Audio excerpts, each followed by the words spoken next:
The garage closed at 6. Ethan Walsh didn't leave until 8:30.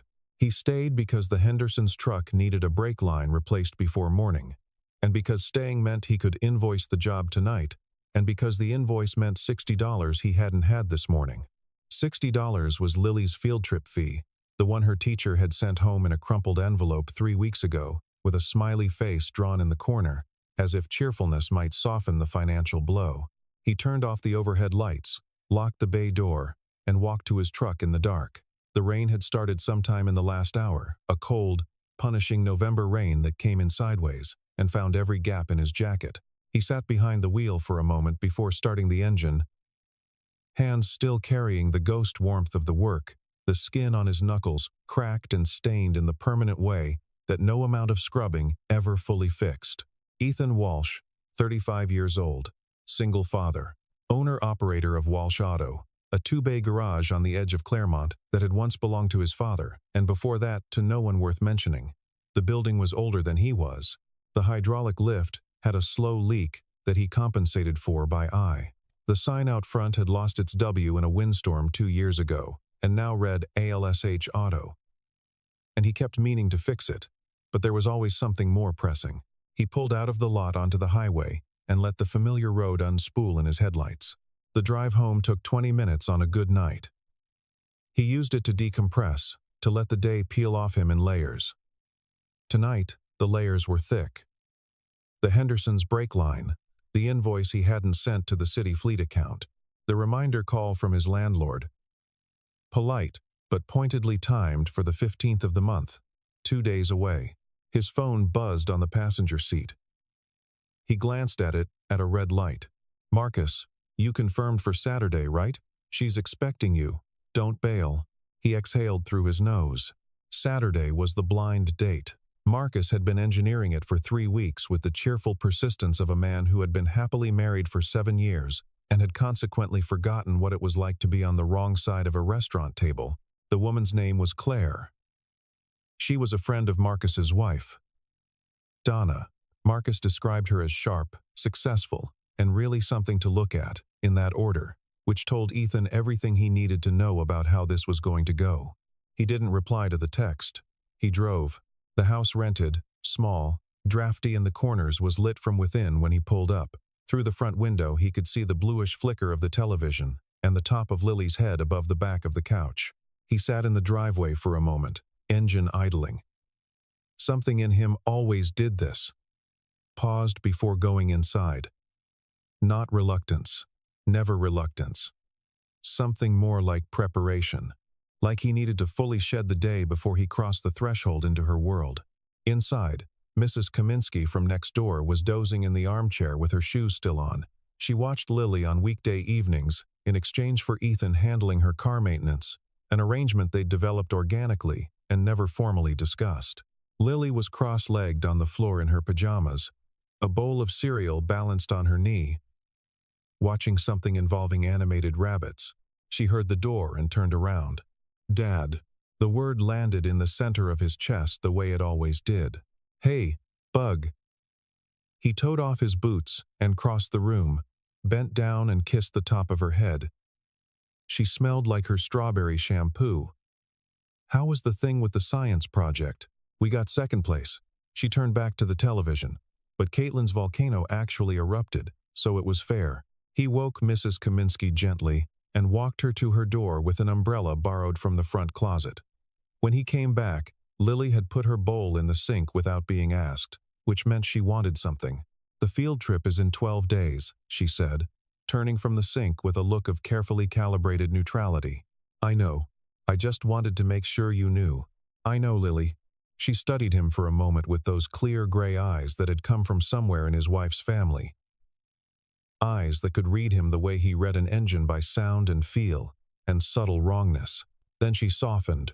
"You look tired, Dad." "I'm okay." He moved past her to wash his hands at the kitchen sink, watching the water run gray and then clear. "Go to bed. I'll come say goodnight in 10 minutes. He listened to her footsteps on the stairs. The house settled around him. The small domestic sounds of a life that was genuinely his. The radiator ticking, the rain against the windows, The particular creak of the third step. He dried his hands and stood at the counter for a moment, staring at nothing. His phone buzzed again. Marcus. Ethan. Saturday. Answer me. He typed back, "Fine. I'll go." He put the phone face down and went to say goodnight to his daughter. In the dark of his own bedroom later, he lay on his back and looked at the ceiling. The rain intensified, drumming steadily against the roof. He thought about Saturday the way you think about a doctor's appointment, with the knowledge that it would pass, that it was survivable, but with no enthusiasm for the intervening time. He had been on 3 dates in 4 years. 2 had been pleasant enough and led nowhere, because pleasant enough was rarely sufficient when the evenings ended and both parties drove home to the realities of their lives. The 3rd had been a setup through a coworker, and the woman had asked within 15 minutes whether he planned to have his ex's parental rights terminated. As if that were simply a matter of administrative efficiency. He hadn't been on a date since. The thing he couldn't explain to Marcus, or rather, the thing he refused to explain, because Marcus would argue him out of it, was the specific texture of the dread. It wasn't loneliness. He understood loneliness. This was something more corrosive. The anticipation of being seen clearly and found insufficient.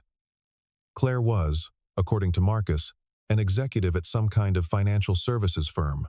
She had an apartment downtown and a car that cost more than Ethan earned in a year. She had never been married. She went to benefits and conferences and was the kind of person who existed in a world of clean hands and pressed clothes and conversations that didn't involve brake lines. He was a man who couldn't afford to fix his own sign. He knew how that story ended. Saturday arrived, the way dread always arrived faster than it should have. He worked until 4, which was longer than he'd planned. Because a walk-in came in at 2 with a radiator issue, and Ethan couldn't turn away a walk-in. He showered at the garage sink with the hand soap, changed into the clothes he'd left folded in the truck cab. Dark trousers he'd owned for 6 years, a button-down shirt that was clean and ironed, and the best thing he owned. He looked at himself in the warped metal of the shop mirror and made a decision not to think too hard about what he saw. He drove toward the city. The restaurant Oleander, Marcus had said, was 40 minutes east on the highway. He had the address in his phone.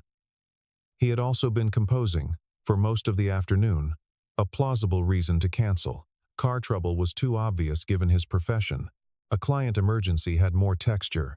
Lily's illness had the most emotional weight but felt too manipulative. He was still constructing the message when the rain started. It came hard and without much warning. The way November rain in this part of the state tended to come a sudden drop in pressure. The sky going the color of old dishwater, and then the deluge. His wipers worked their slow arc. The highway stretched ahead of him, mostly empty at this hour. The oncoming lights fracturing in the water on the windshield. He saw the car from half a mile away. A silver Mercedes-Benz, pulled onto the shoulder, with its hazard lights blinking. Not a breakdown position, it was stopped straight and carefully. The way someone stops when they know exactly what's happened and have already accepted it. No steam from the hood, no visible damage. Just stopped. In the rain, with the hazards going. Ethan drove past it. He made it approximately 300 yards before he slowed and pulled over. He sat for a moment with the truck idling. He was already running late.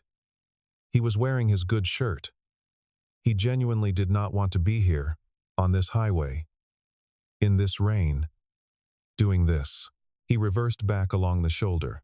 The woman was standing outside the car, which told him something about her. Either she'd been inside for 20 minutes and given up, or she'd assessed the situation as something she could manage and decided the car's interior was not where she wanted to manage it from. She was in a coat that was clearly not designed for rain. Slim, dark wool, the kind of coat you wore to restaurants rather than emergencies, and she was on her phone, speaking with controlled tension. She watched him pull up with the careful expression of someone running a rapid risk assessment. Ethan climbed out. The rain hit him immediately. He raised one hand in a non-threatening gesture that felt slightly absurd, given that it was dark and raining, and he was a stranger approaching her on an empty highway. Car trouble? He kept his distance. Dead, she said, lowering the phone. Her voice was steady, no panic. but something tightly managed beneath the surface. It just stopped. Completely. Did it give you any warning? Any warning lights? The engine light came on about 10 miles back. She said it with the faint edge of someone who knew they should have pulled over 10 miles ago and had chosen not to. I thought I could make it. What year is this? 2019. He approached the hood. Can I take a look? She stepped back. Not dramatically, just created space. The instinctive geometry of a woman letting a stranger into her radius with one eye still measuring exits. He understood it. He didn't take it personally.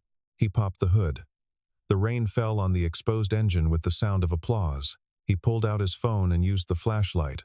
His actual flashlight was in the garage, which he had not thought to bring because he was supposed to be going to dinner. He looked for 10 seconds. Fuel pump relay, he said. Or it could be the pump itself. I need to check. Underneath. How long will that take? 15 minutes. Maybe 20 if the connections are corroded. She looked at the rain. She looked at him. She said, I can call a tow truck. Nearest shop is closed until Monday. You'll be here a while if you wait. He glanced at her. Your call. A beat of silence. Okay, she said. He lay on the wet asphalt under the Mercedes, with his phone propped on his chest for light. The rain came under the car in cold rivers. His shirt soaked through in the first 2 minutes.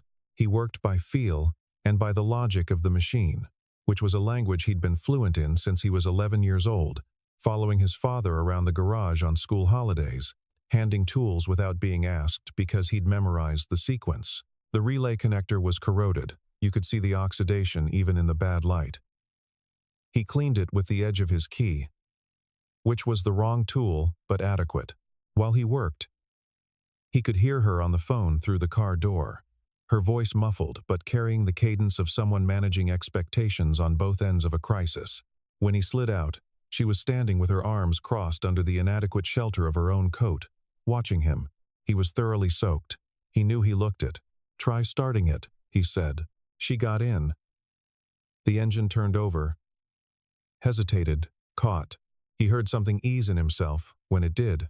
The small, clean satisfaction of a thing done right. She got back out of the car and looked at him with an expression that had shifted from its earlier careful neutrality into something more direct. Thank you, she said. I mean that genuinely. What do I owe you? He shook his head. Nothing. That's not, she stopped. You're soaked.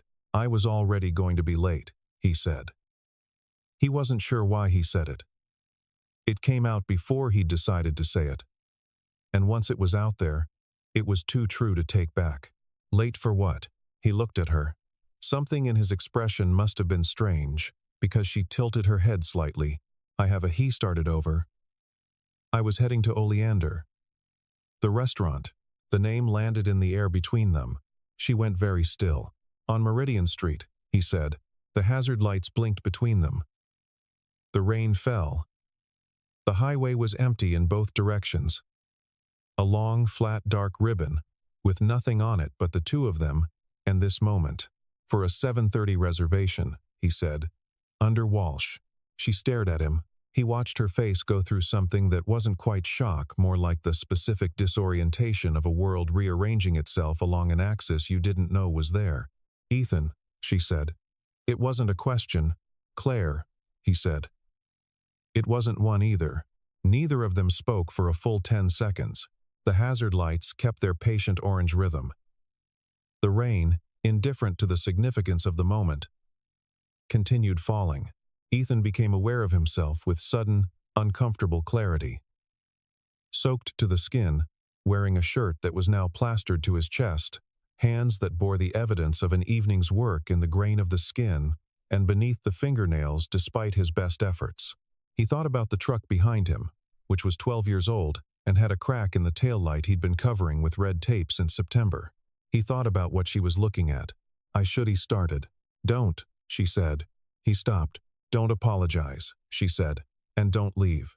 She said it with a firmness that suggested she'd said those words before, in other contexts, and had learned that saying them preemptively was more efficient. You just spent 20 minutes fixing my car in the rain. You're at least owed a dinner. I'm not exactly dressed for. Neither am I anymore. She gestured at her coat, which had collected its share of rain, and was no longer the picture of composed elegance it had presumably been 2 hours ago. "We're both a little worse for wear. We might as well be worse for wear together." He looked at her for a moment. The hazard lights painted her face in slow orange and dark. "You don't have to be polite about this," he said. "I'm not being polite." There was something almost impatient in it, like she'd been accused of politeness before and found it reductive. "I'm being practical. I'm hungry, you're hungry, and we're already here." He said nothing. "Unless you want to cancel," she said. "You were going to cancel, weren't you?" The accuracy of it was startling enough that he almost laughed. "I was writing the message in my head." "So was I," she said. "Since Wednesday." That did make him laugh, a short, surprised sound that escaped before he could manage it. She smiled at it. Not a social smile. Something smaller and more genuine. A smile that recognized something. "Okay," he said. "Okay," she said. They drove separately to Oleander.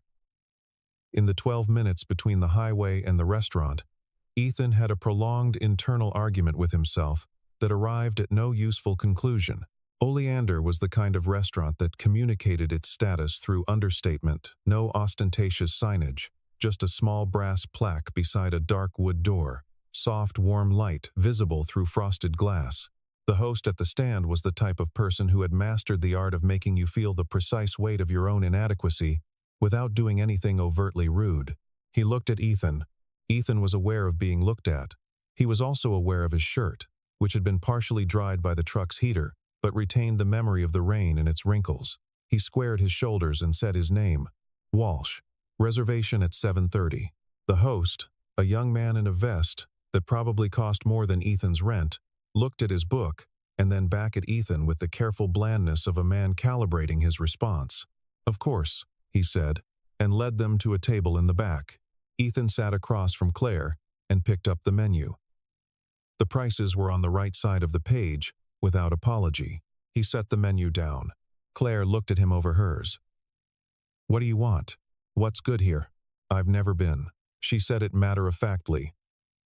Marcus and Donna picked it. "I think it was meant to impress." "Is it working?" She considered the room. "It's trying very hard." He liked that. He didn't say so. The waiter came a different species of server from the host, more relaxed, with the practiced ease of someone who genuinely liked food. He spoke about the menu with enthusiasm that sounded unrehearsed. Ethan listened carefully and ordered the thing he understood best, which was the braised short rib, and didn't pretend to know anything about the wine list. "He'll know what pairs with it," Claire said to the waiter, nodding at Ethan's order. The waiter looked at Ethan. "Sure," Ethan said. "Something mid-range. Not sweet." When the waiter left, he caught the look on Claire's face. "What?" "Nothing," she said. "You didn't flinch." "At what?"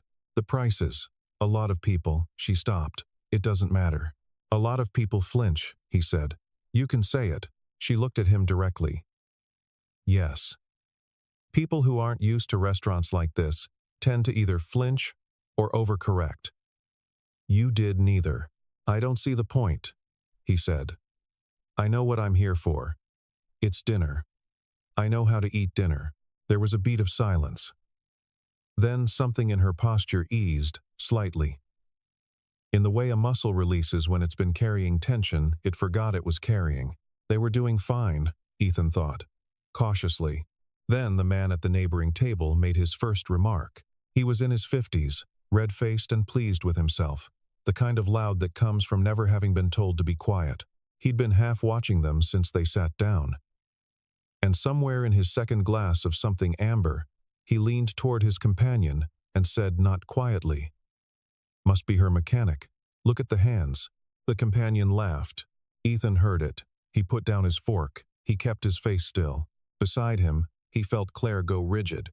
"Don't," he said, low. "He doesn't get to." "I know." He looked at her. "Don't." He meant it. Not because he was ashamed, or because the comment didn't land, it had landed. With the precise accuracy of something aimed at a place that was already bruised. He meant it because he'd spent years deciding which battles were worth the cost of fighting them. And this one wasn't.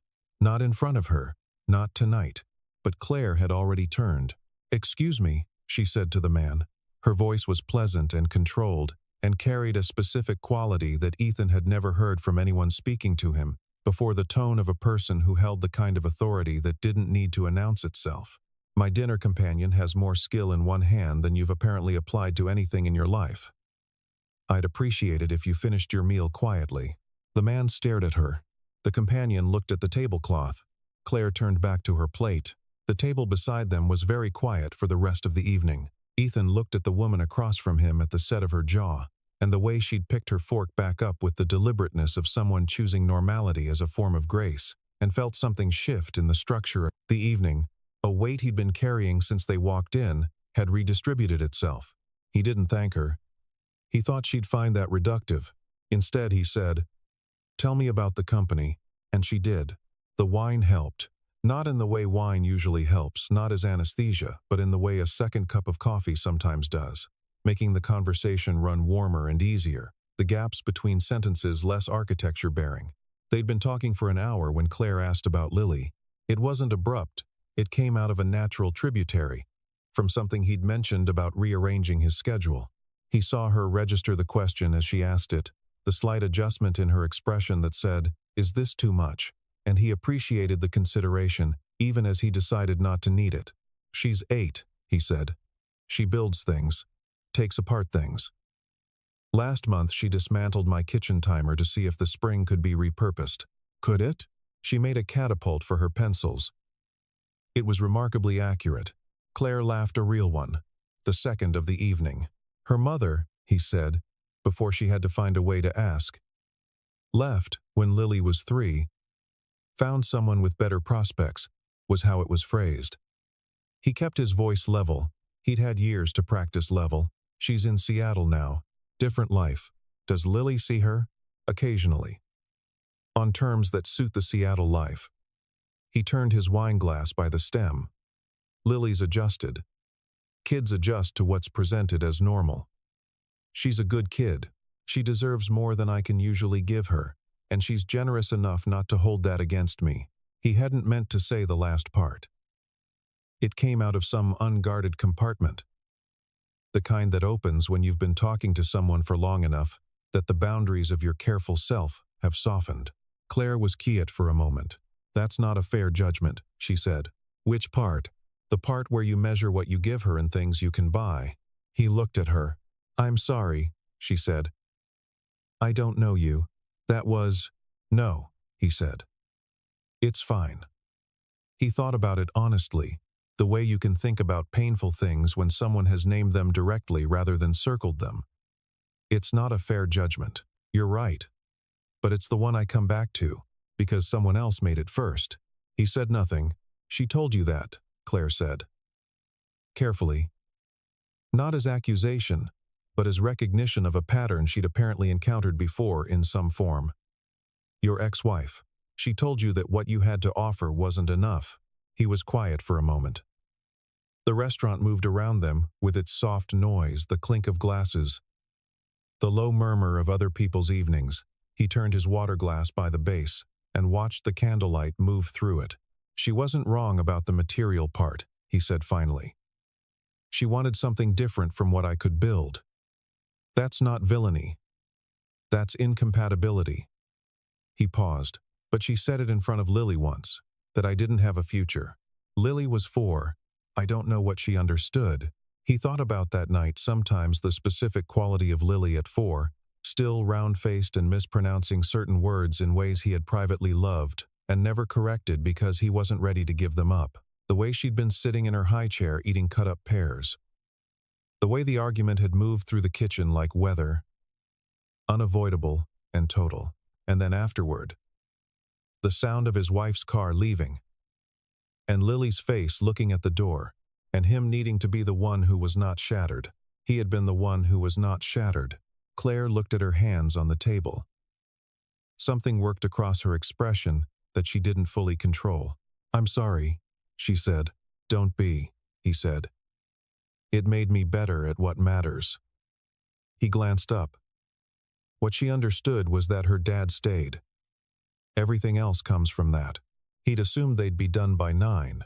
It was past 10 when Claire excused herself briefly and came back to the table in the way she did everything, with the self-possession of someone who moved through the world on her own terms, and they talked for another 30 minutes without either of them noting the time. He'd made an assumption about her. He'd known he was making it, had made it with the clear-eyed resignation of a man who'd been burned by his assumptions before, but the assumption had been load-bearing, had held up the architecture of his dread. And now, it was being systematically dismantled. He'd assumed she was happy, not in a naive sense. He'd assumed the components of her life, the position, the apartment. The car that would now reliably start added up to something that at least rhymed with contentment. You had to assume that about people who'd built visible things, because the alternative was too destabilizing. But she said, without particularly intending to confide it, "My mother arranged this. The blind date. She does it twice a year, approximately, with decreasing subtlety. Does it bother you?" He asked it carefully. "The arranging. What bothers me," she said, "is that the arranging implies a problem. And the problem, from her perspective, is that I'm 41, and I go to awards dinners alone, and I have a beautiful apartment that she's toured once, and described as efficient." She said the word with a precision that contained volumes. "She's not wrong that I'm alone. She's wrong about why. Why are you?" She considered the question without deflecting it. He appreciated that. "Because the men I've dated in the last several years were interested in the position," she said. "In what I represented, the firm, the connections, the practical infrastructure of a life that works. None of them were particularly interested in the person running it." She turned her glass. "And I'd rather have dinner alone than feel alone at a dinner table." He understood that distinction. He understood it precisely. "So what's different about tonight?" he asked. She looked at him for a long moment. Outside, the rain was still falling, audible faintly even through the restaurant walls. "Tonight," she said, "someone lay on wet asphalt to fix my car, and didn't ask for anything in return, and then sat across from me in a restaurant, and didn't once ask what I could do for him." She paused. "That's not nothing. That's a low bar," he said. "You'd be surprised," she said, "how often it goes uncleared." His phone went off at 10:47. He felt it before he heard it, the specific vibration pattern he'd set for Mrs. Kaminsky's number, which he'd programmed to be distinct from all others, because when she called, it meant something had changed in the house. He looked at the screen, excused himself. She'd called twice. He stepped outside into the cold, and called back. "Ethan, I'm sorry to bother you." She was fine, and then she wasn't. "She's got a temperature. I can't get it below 103. He was back inside, and at the table in under 30 seconds. "I have to go," he said. "My daughter, go." Claire was already reaching for her coat. "I'll get the check." "You don't have to, Ethan." She looked at him with something clear and uncomplicated. "Go." He went. He was 12 minutes from the restaurant to the house. He did it in 9. Lily was on the couch with a blanket pulled to her chin, her cheeks flushed and her eyes glassy in the particular way of a fever that had climbed past the point of discomfort into genuine illness. Mrs. Kaminsky was in the kitchen, still in her coat, having apparently decided that hovering at maximum proximity was the right response. "Lily." He crouched in front of her, put his hand on her forehead. "Too hot." "Hey, Bug. Talk to me." "My head hurts," she said, small and miserable. "I know." He kept his hand where it was, the same way his father had done, the same way he'd always done. Because a hand on the forehead was medicine of a specific and irreplaceable kind. "We're going to fix that." He had children's ibuprofen in the medicine cabinet. He measured it carefully, talked her through taking it the way you talk a nervous animal through a door. He called the after-hours line for her pediatrician. It was on hold for 8 minutes, during which he sat on the couch with Lily's feet in his lap and answered her questions about whether fevers were alive in a calm and accurate way that also happened to be somewhat funny. The nurse on the line said monitor and hydrate, and come in if it went above 104. He hung up. Lily had nearly fallen asleep with her head against his shoulder. He heard a knock at the door. He opened it to find Claire on his porch, still in her coat, holding a paper bag from the pharmacy on the corner. He stared at her. "Children's electrolyte mix," she said. "And the better thermometer. The ones with the instant read. Yours," she glanced past him at the house, with the practiced assessment of someone who sized up situations quickly, "probably doesn't have one. How did you know the address? Your reservation was under your name. Your business has a website." She held out the bag. "I had your number from Donna. I texted to ask if I could bring anything, and you didn't reply because you were busy, so I brought things." He stood there holding the door, genuinely at a loss for a moment. "Come in," he said. She sat in the kitchen while he went back and forth between Lily and the living room, doing the quiet work of illness management. She didn't insert herself, didn't make herself conspicuous, didn't comment on the state of the house, or the modest square footage, or the crayon drawing on the refrigerator that said DAD in blocky letters, with a figure that had very large hands. She poured herself a glass of water and sat at the kitchen table and stayed out of the way. After 40 minutes, Lily's temperature had dropped to 101.2, and she was properly asleep. He came back to the kitchen and leaned against the counter. "She's down," he said. "Good." She looked at him. "You're good at that." "At what?" "Being her father." She said it without sentimentality, as a plain observation. "The way you talked to her. You didn't talk down or perform calm. You just were calm." She could feel it. He looked at the ceiling for a moment. "I almost canceled tonight," he said. "I know. Me too. I'm glad I didn't." She looked at him across the kitchen, in the harsh overhead light that exposed everything: his worn shirt, her smudged mascara, the general imperfection of both of them, at the end of a long and rearranged evening. "So am I," she said. He didn't hear from her for 4 days. He told himself that was fine. He filled those 4 days with the ordinary weight of his life: the garage, the invoices, Lily's field trip fee, paid, finally, 2 days before the deadline. The landlord's call returned, and the rent negotiated to the 22nd. The Hendersons' truck came back for an oil change, and he did it while their youngest son watched from the bay doorway with the same expression Ethan had probably worn at 11, watching the logic of machines unfold. On the 5th day, he received a text from a number he'd saved as C. "I owe you a better evening than the one you got. Lily doing okay?" He replied that Lily was fine and back in school, and had submitted a report on the mechanics of fever that her teacher had described as thorough to an unusual degree. She replied, "That tracks." They texted for 2 weeks. He found it easy, in a way that surprised him. The way good-fitting work sometimes surprises you, not because it's effortless, but because the effort feels like the right kind.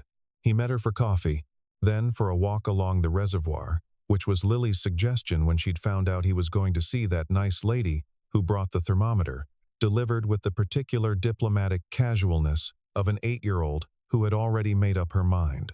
3 weeks after the dinner, he kissed her in a parking lot in the rain, because the rain had become something between them. A running private joke, and also something more, a marker of the night everything had been too wet and too honest to maintain any pretense. And then he met her mother. It was not intended to be a meeting. It was a Sunday brunch to which Claire had mentioned her mother might stop by, which Ethan registered as the understatement it turned out to be, when Margaret Ashworth arrived at 11:15 with the energy of a woman who had been planning this reconnaissance operation for considerably longer than the morning. She was polished and 62, and had the specific social weaponry of someone who had spent decades in environments where the warfare was conducted through tone and implication. She shook his hand. She looked at him. She asked, with a smile that contained its own editorial. "And what do you do, Ethan?" He told her. The smile didn't change. The warmth behind it did. She steered Claire to the kitchen on the pretext of helping with coffee. He could hear them through the imperfect walls of Claire's apartment, not the words but the shape of the conversation Claire's voice controlled, and even her mother's voice doing the particular thing that voices do when they are deploying concern as a weapon. He ate his toast.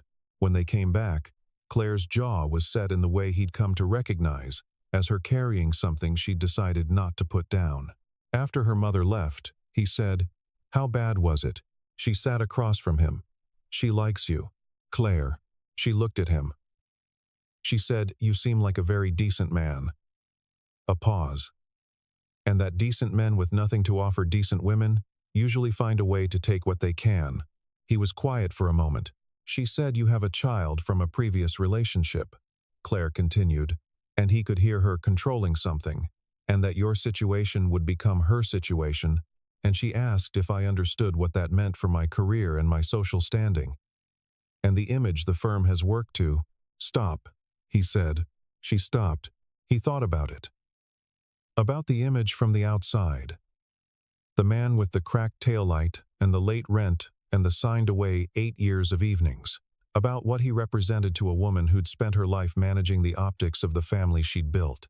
"She's not entirely wrong," he said. Claire looked at him sharply.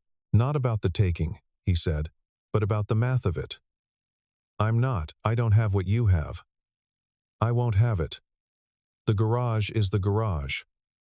Lily is Lily. That's the life I'm offering. And it's not the one your mother built you to expect." "I didn't ask her to build me for anything," Claire said. "I know." He met her eyes. "But she did anyway. And now, here we are. And I need to tell you something true." She waited. "I've been down this road before," he said. "Not like this. Not with someone like you, but the shape of it, where a woman is in my life, and I can feel the gap between what I am and what she needs. And I think, she'll grow out of this. She'll wake up one day and do the math and decide the numbers don't work." He kept his voice steady. "I can't do that again. I can't build something and then watch it be decided insufficient." He looked at her. "So if your mother's math is right, if this is a thing you're doing because it feels like something, but it isn't actually the life you want, I need to know that now." The apartment was quiet. She looked at him for a long time. "I need you to go home," she said. He stood. "Not because she's right," Claire said. Her voice had dropped, not in anger but in the concentrated way of someone being very careful with what they say. "Because I need to think clearly, and I can't do that with you sitting there looking like that." "Like what?" "Like someone who's already decided to accept whatever I say next." He left. He heard nothing for 9 days. He told Lily that things were complicated, and Lily, who was 8 and already possessed of a superior ability to read between the lines, said okay with the gravity of someone who understood that some complications had to work themselves out without assistance. Then she went back to her book, and didn't mention it again, which was either generosity or strategy with Lily. The two were often indistinguishable. He threw himself into the garage. He fixed the hydraulic lift, which had been slow leaking for so long that the repair felt like setting down something he'd been carrying in his peripheral attention for years. He organized the parts shelves, a task he'd deferred across 3 winters, and found inside the effort a particular meditative quality, the kind that comes from physical work that asks just enough of the mind to occupy the front of it, while the deeper parts work, undisturbed. He replaced the W on the sign not because it was urgent, but because his hands needed work, and his mind needed the vocabulary of engines and effort. He ordered the letter from a sign shop in town, and installed it himself on a Thursday evening when the light was good. Walsh Auto. He stood back and looked at it. A car pulled into the lot. He recognized the silver Mercedes from a mile away. He would have recognized it anywhere, the particular shade of it. The way the headlights sat. The memory of lying underneath it on wet asphalt, with his phone propped on his chest. She parked, got out. She was wearing jeans and a waxed canvas jacket that had clearly been chosen for practicality. Her hair was loose. She looked exactly like herself. She looked around the garage, the bay doors open, the equipment, the honest industrial smell of the place with the frank curiosity she'd brought to everything else, assessing it as a world she didn't know, and finding it interesting rather than diminished. Then she looked at him. "I told my mother," she said, "that I'd spent 20 years building a life that looked exactly the way she'd imagined it should look. The apartment, the firm, the car, the charities, the whole infrastructure of it. And that I was tired." She walked toward him slowly. I told her that tired was the word. Not ungrateful. Not ungrateful at all. But tired of building for an audience. He didn't move. "She cried," Claire said. "Which I was not expecting. And then she said something I also wasn't expecting, which was that she was sorry. She stopped a few feet from him. I don't know what to do with that yet, but it happened. Why are you here? He asked. Because you asked me a real question, she said. And I owe you a real answer. She met his eyes. I want the life I actually want. Not the one I was built for, and the life I actually want has you in it, and Lily, and a garage with a repaired sign. She glanced at the letter he'd just installed. And I don't know what it looks like yet, but I know it feels like that rainy night. It feels like someone lying on wet asphalt because it's the right thing to do and not expecting anything back. He looked at her. The bay lights hummed behind him. The November air was cold and still. I'm not a project, he said. You can't fix what my ex-wife said about me by being its opposite. I know, she said, and I'm going to be late to things. Lily is going to be sick at inconvenient times. The truck is probably going to break down before spring. I've been broken down on a highway, she said. I know how that goes. Something moved in his chest. Also, he said, I fixed that sign myself. I'm not looking for someone to fix anything for me. I know that too, she said. That's most of the point. He looked at her for a long moment. Then he stepped aside and gestured at the garage. You want to see the place? He said. She looked at the open bay doors and at the hydraulic lift and at the organized walls of tools hung with a particular neatness that was, if you knew what you were looking at, its own form of expertise. Yes, she said. Lily made her entrance at 5:30, delivered by Mrs. Kaminsky, who took in Claire's presence in the garage with the careful discretion of a woman who had been observing Ethan's life for years and had opinions about it that she kept, mostly, to herself. Lily stood in the doorway in her school backpack and looked at Claire with the clear-eyed assessment of someone who had already formed significant conclusions from a thermometer delivery weeks ago and was now in the process of confirming them. Hi, she said. Hi, Claire said. You must be Lily. You're the lady from the car. That's me. Lily thought about this. My dad fixed your engine. He did. Claire glanced at Ethan with something in her expression that was quiet and private. He's good at that. He's good at most things, Lily said, with the matter-of-fact loyalty of someone who had observed this for 8 years and was reporting a finding. Then she dropped her backpack against the wall and looked at the car with frank interest. Is that a Mercedes-Benz GLE? It is. The Ford 100 series has a mild hybrid system, Lily said. I read about it. Claire looked at Ethan. Ethan held up one hand. I know. I can't explain it either. Do you want to see where the relay is? Lily asked Claire. Dad showed me. It's in the fuse box on the driver's side. I would actually love that, Claire said. They went to look at the fuse box together, Claire crouching to Lily's level with the natural ease of someone who didn't condescend to children, Lily pointing and explaining with the precision of a person who had grown up in a garage and absorbed its language the way children absorb all languages. Completely and without effort. Ethan stood in the bay doorway and watched them. The overhead light fell warm and steady. Outside, the first drops of rain were beginning. He could smell it on the air before he heard it. That particular pre-rain smell of cold and iron and possibility. Lily looked up at him from where she was crouched by the car. Her gray eyes were bright. Dad, she said. Can we order pizza? He laughed. Not a short, surprised sound this time. A full one. The kind that comes up from somewhere below the sternum. The kind that Lily sometimes startled out of him with her precise and impeccable timing. Yeah, he said. We can order pizza. Later, after the pizza boxes were stacked beside the recycling, and Lily was upstairs with her book, and the garage he sat with Claire at the kitchen table with 2 cups of coffee that had gone mostly cold while they talked. She was telling him about a project at the firm, something genuinely interesting, a restructuring she'd been working toward for 18 months, and he was listening with the particular attention he gave to things that mattered, the attention that people who were used to being half listened to sometimes found startling. He asked questions at the right moments, not to perform interest, but because he was interested, because the way she described problems with precision and also with a certain controlled frustration, like someone who could see the solution clearly and was working out how to bring the room along, was something he recognized. It was the same orientation he had toward a broken engine. The thing makes sense if you know its language. You just have to learn the language. Outside, the rain was steady and full now. It hit the roof in the way it always did that particular drum. The sound that had been the background of most of his solitary evenings for years. The sound of the weather doing what weather does without regard for who's inside listening to it. Except tonight he wasn't listening alone. He thought about the first night. The highway. The asphalt. His good shirt ruined in the rain. Her face in the light of hazards, making its quick, careful calculation. The moment he'd said oleander and watched her world rearrange itself. He thought about what she'd said in the garage doorway, about being tired of building for an audience. He understood that.